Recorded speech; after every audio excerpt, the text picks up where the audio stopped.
Have you been running your own heating business for a few years now?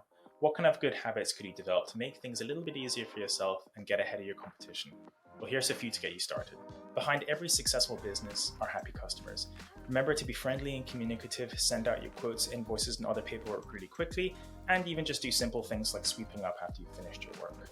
It's a bit of a cliche, but time really is money. Having to handle all the phone calls while you're on a day's work is hectic and stressful. Hiring some admin staff here could really make things a lot easier and more productive for yourself.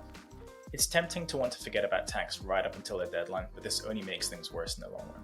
Even something as simple as keeping detailed records will make your life so much easier and less stressful.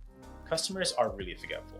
A simple quote follow-up takes just a few seconds and can nudge them in the right direction, vastly improving your chances of landing the job. You can use software for scheduling, issuing quotes and invoices, your gas safety certificates, and so much more. It's a much more easier, hands-off, and stress-free way of doing things. So now let's think about your company.